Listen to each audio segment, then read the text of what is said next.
बिस्मिल्लाहिर्रहमानिर्रहीम, अस्सलाम वालेकुम रहमतुल्लाह। मेरा नाम इंजीनियर मोहम्मद राशिद कमाल है। नए टॉपिक का आगाज़ करते हैं, लेकिन इस टॉपिक के आगाज़ से पहले हम अपने देखने वाले और सुनने वाले से कहते हैं, रिक्वेस्ट करते हैं कि हमारे चैनल को लाइक भी करें, सब्सक्राइब भी करें और बेल आइकन पे क्लिक भी कर लें, ताकि हमारी तमाम आने वाली वीडियो आपको मिलती रहे।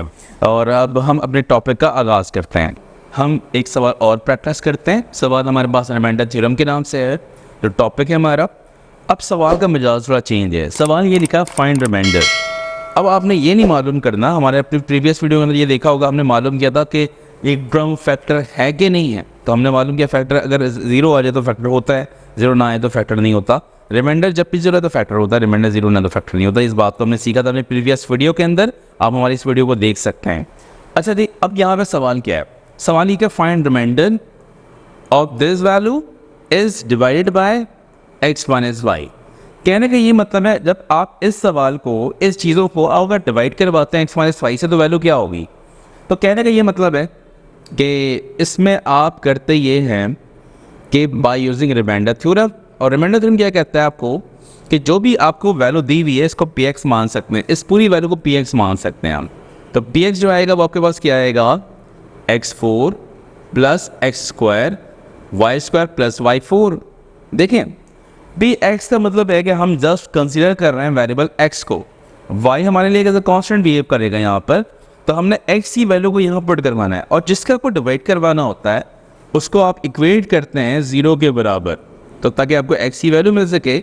x की वैल्यू यहाँ पर 0 है, x माइनस वाई की वैल्यू 0 है और x की वैल्यू यहाँ पर y है, तो हम इसको यहाँ पुट करवा देंगे। जब आप यहाँ पुट करवाएंगे तो क्या बनेगा?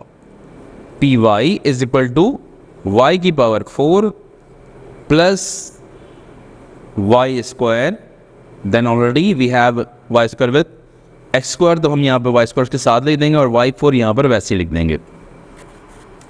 अब हमने ज़रा सो करना है सॉल्व, तो हम नॉर्मली अलजेब्रा के रूल को इस्तेमाल करते हुए सॉल्व करते हैं। y4 तो मतलब y4 है, और ये देखें y का स्क्वायर है और अगेन y का स्क्वायर है। तो अगर दो बेस अगर सेम हो और मल्टीप्लाई हो रहा हो तो पावर को ऐड कर लिया जाता है। सिंपली पावर को ऐड कर लेंगे और ये बन जाएगा y4, 2 + 2 will be 4। Similarly y4 यहाँ पर ऑलरेडी पहले से मौजूद है। अब हमने करना क्या है, y4 हमारे पास 3 दफ़ा आ चुका है, हम जस्ट ऐड करवाना है। जब ऐड करवाएंगे तो वैल्यू हमारे पास क्या आएगी?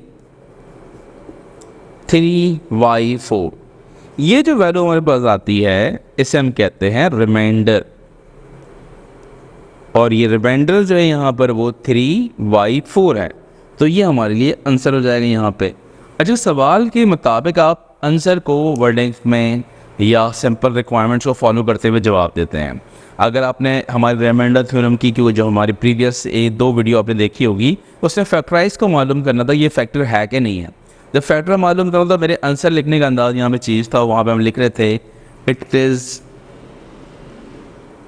Not the factor of px given px, इस तरह हम लिख रहे थे। वजह सिर्फ ये थी लिखने की कि वहाँ हमें फैक्टर को मालूम करना, फैक्टर है कि नहीं है वो मालूम करना था, तो हमने इस तरह आंसर दिया। हाँ, नॉट द फैक्टर मतलब रिमाइंडर 0 होगा तो फैक्टर होगा, और रिमाइंडर 0 नहीं होगा तो नॉट द फैक्टर हम लिख देंगे यहाँ पर। ये बात तो हमारी क्लियर हो गई यहाँ पे। लेकिन यहाँ सवाल जो है वो चेंज है। सवाल क्या है? Find reminder. जस्ट हमने रिमाइंडर मालूम करना है, तो हमने रिमाइंडर थ्योरम को इस्तेमाल किया, जिसमें हम इस पैटर्न को अप्लाई करते हैं, इसको px मानते हैं, x की वैल्यू को पुट करवाते हैं, फिर सॉल्व करते हैं, यहाँ तक हम पहुँच जाते हैं। जो बेसिकली वैल्यू मिलती है आपको वो बेसिकली रिमाइंडर होता है। तो रिमाइंडर हमें फाइंड आउट कर लिया हमने, तो हमें ये लिखने की यहाँ ज़रूरत नहीं है, ये हमारे लिए आंसर हो जाएगा। शुक्रिया। आप हमारे चैनल को लाइक भी कर लें, सब्सक्राइब भी कर लें और बेल आइकन पे क्लिक भी कर लें, ताकि हमारी तमाम आने वाली वीडियो मिलती रहे।